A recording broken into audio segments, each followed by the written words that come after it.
Let's get ready to rumble!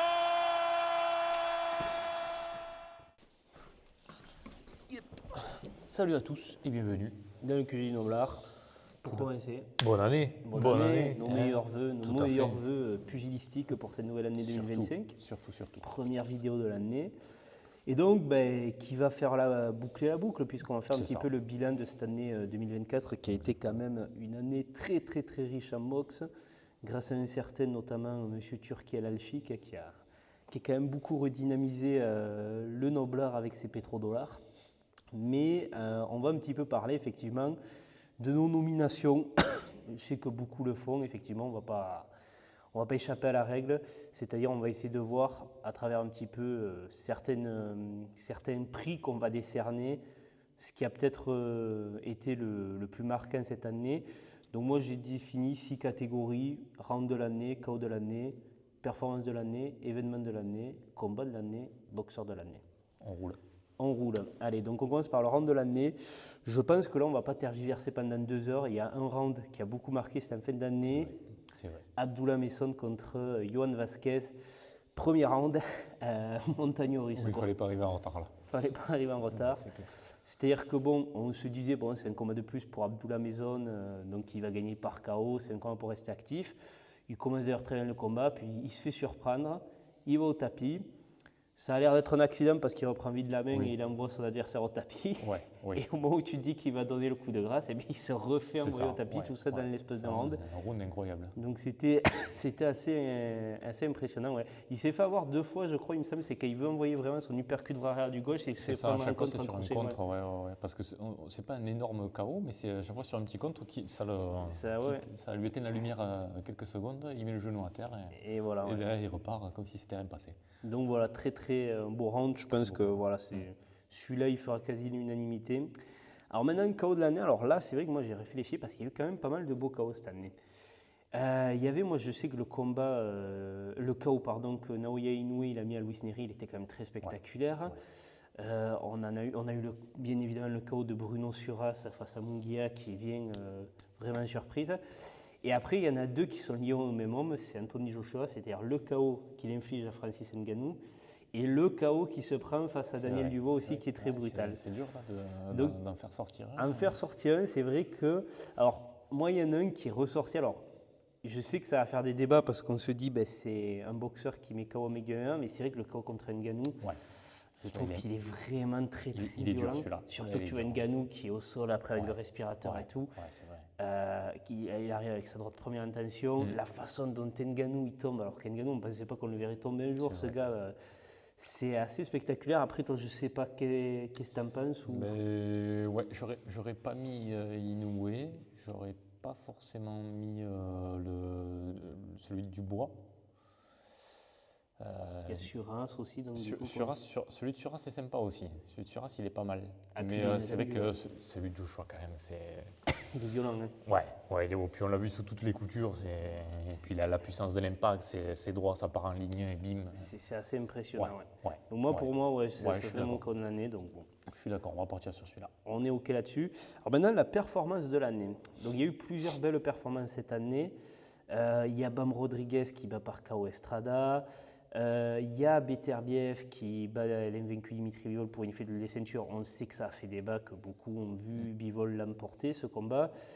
Et il y a Usyk, alors il y a 2 victoires d'Usyk contre Tyson Fury. Il y a eu aussi Bakram Murtazaliev qui a mis KO Tim Tszyu. Il y en a eu pas mal, mais c'est vrai que moi, on va dire que l'exploit quand même de l'année, ça a été la victoire, je pense, d'Usyk sur Fury, parce qu'il y avait cette dimension physique qui était énorme.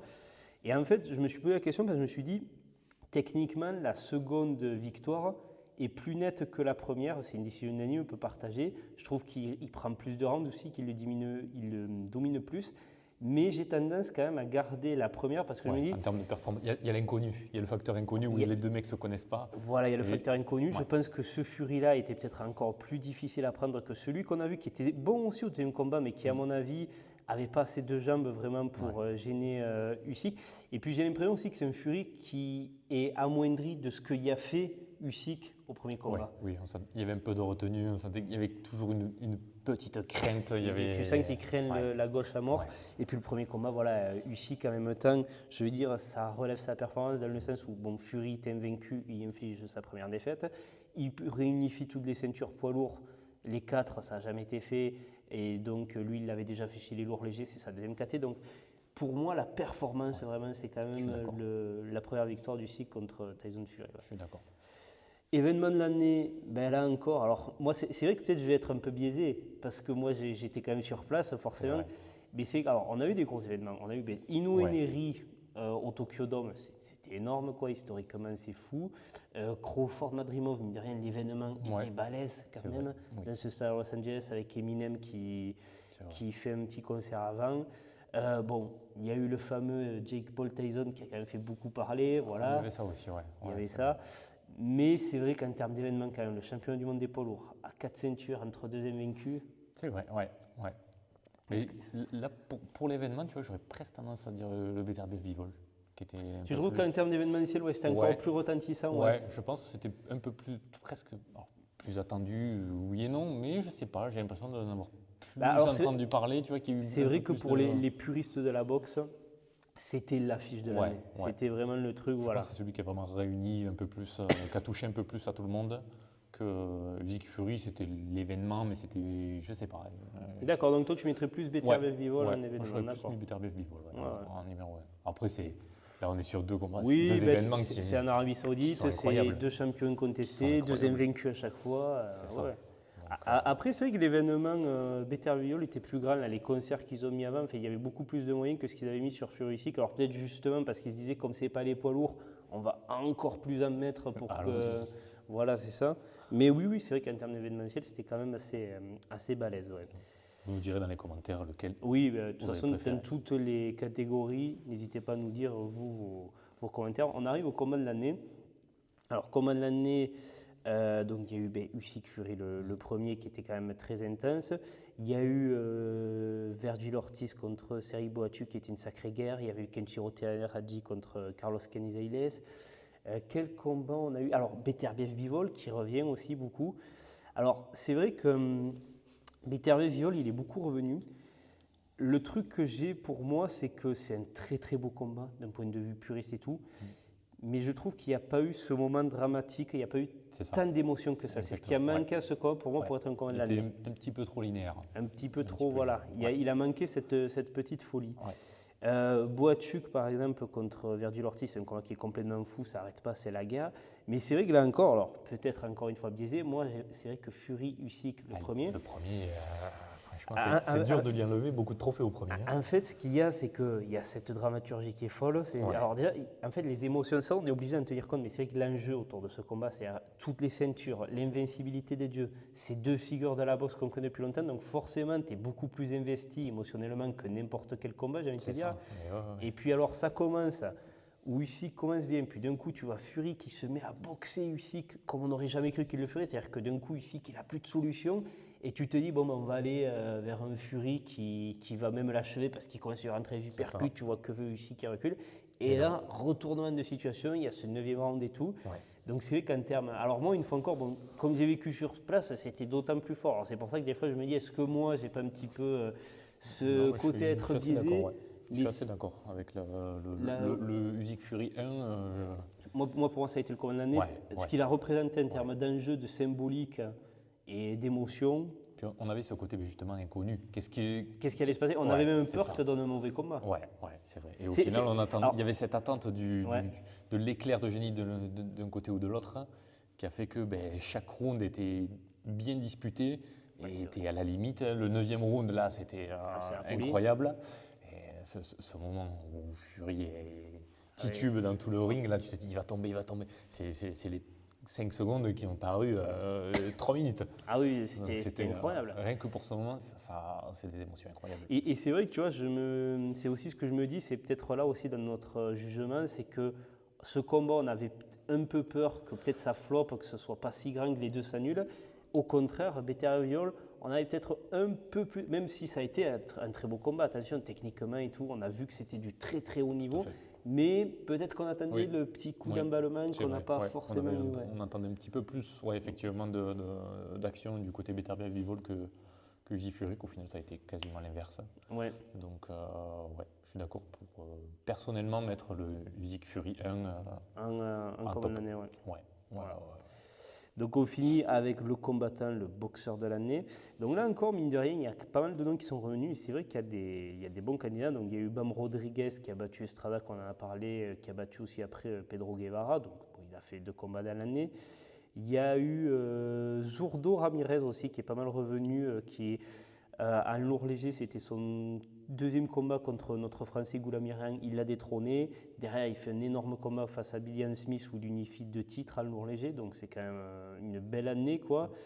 Il y a Junto Nakatani, 3 combats, 3 victoires par KO, il devient champion du monde chez les poids coqs, donc une 3e catégorie. Je réfléchis s'il y en a que j'oublie. Bon, il y a forcément Arthur Beterbiev. Arthur Beterbiev, quand même, c'est vrai que ce qu'il a fait à Callum Smith en début d'année, c'est une des plus belles performances de sa carrière, la façon dont il l'a démantelé et qu'il le met KO. Et après, il y a ce fameux combat contre Bivol, où il bat Bivol même un peu sur son terrain, c'est-à-dire à la boxe. C'est-à-dire, souvent, moi, je me souviens qu'on en parlait à la salle avec certains membres, ils me disaient ce combat, soit c'est Bivol au point, soit c'est Beterbiev par KO. Au final, non, ça ne s'est pas passé comme ça. Et après, évidemment, on a Alexander Usyk, 2 combats contre Fury, 2 super événements. Et avec un Usyk où, en fait, qui gagne un peu, enfin, peut-être la reconnaissance, où tout le monde lui dit bon, t'as fini le jeu, en fait, quoi. Et c'est vrai que là encore, moi je pense que même s'il y a des gros candidats comme notamment Beterbiev, Bam Rodriguez, tout ça, je trouve qu'aujourd'hui, Usyk, c'est quand même compliqué d'y enlever. Rien que pour le costume Hitman. Ouais. Il le mérite. Le costume Hitman. Moi, les entrées, notamment l'entrée au premier combat, là, une espèce de tsar ukrainien, là, c'était magnifique. Non. Pour moi, je pense qu'il n'y a pas. En fait, il y a tout. C'est-à-dire qu'il y a la performance, il y a l'activité, il y a l'impact médiatique. L'enjeu, c'est les poids lourds, c'est le sommet de la chaîne alimentaire, c'est Tyson Fury. 2 combats de cette importance-là à 7-8 mois d'intervalle. Alors le premier est en mai et après l'autre en décembre. C'est ça. C'est gigantesque. Dans la même année civile, taper 2 fois la ceinture des lourds dans un événement complètement fou, avec un adversaire comme ça. Ah oui, et puis je veux dire, une bourse à la fin de l'année de 114 millions de dollars du jamais vu chez les poids lourds. Il y a tout. Pour moi, Usyk, je pense que pour la 2e fois de sa carrière, il avait été en 2018, après qu'il ait unifié justement les lourds légers. Là, il a totalement réunifié les poids lourds. Je pense qu'aujourd'hui, c'est compliqué de y enlever ce titre de boxeur de l'année. Je pense. Donc, unanime là-dessus. Je pense que Mais je pense que ça, j'ai l'impression que les gens débattent plus du combat de l'année, de la performance, tout ça. Mais boxeur de l'année, je crois quand même que tout le monde est assez d'accord pour dire, malgré le fait que même des gens qui adorent Beterbiev, Bam Rodriguez, ils vont dire ils ont fait une super année, mais c'est vrai que Usyk, il a placé la barre trop haute, quoi. Là, pour le coup, c'était très très haut. C'était très très très haut. Donc du coup, pour cette année 2024, une année 2025, une très belle année. On le redit, ça a été, on a eu les affiches quand même qu'on espérait depuis des années. Je veux dire, ça a été quand même Usyk, Fury. Alors moi, c'est vrai que c'est ça que j'aimerais dire, parce que cette année quand même 2024, on a Rodriguez Estrada, on a Inoue Nery au Tokyo Dome, on a Beterbiev Bivol en fait, on a Usyk Fury 2 fois. Pour moi, comblé parce que j'ai la chance d'aller sur l'événement Usyk Fury en plus. Alors, depuis le temps que je voulais les voir s'affronter, ils s'affrontent pour toutes les ceintures, un combat super. Et il y a bien sûr la découverte du GZLZ Boxing. Le fameux. L'ouverture du QG du Noblard. Donc, en termes pugilistiques, 2024, je crois que ça va être difficile de faire mieux. Je pense. Je pense qu'elle sera en haut de l'affiche pendant un bon moment. Pendant très longtemps, là, je pense que ça va être énorme du point de vue boxe. Ça a été fabuleux. Et 2025, s'annonce bien. Déjà, on sait qu'on aura l'occasion d'en parler, mais en février, il y a une très grosse carte qui s'annonce en Arabie Saoudite. On va avoir Benavidez Morel aussi qui va arriver bientôt. Au moment où on fait la vidéo, je crois que cette nuit, il y a J.O. Petaya qui va combattre. Alors, au moment où la vidéo sortira, le combat aura déjà eu lieu. Mais il y a des bonnes choses qui se préparent, je pense. Et donc, on sera de toute façon toujours là pour réagir à l'actu box. Tout à fait. Voilà. Sur ce, on se dit à très bientôt. Vous likez, vous commentez, vous partagez. Dites-nous sur tous les classements ce que vous en avez pensé. S'il y a des noms qu'on a peut-être oubliés, c'est pas impossible. Votre classement perso. Votre classement perso. Et on se revoit très très vite pour une nouvelle vidéo. À bientôt. Ciao. Salut à tous. Pas mal. Voilà.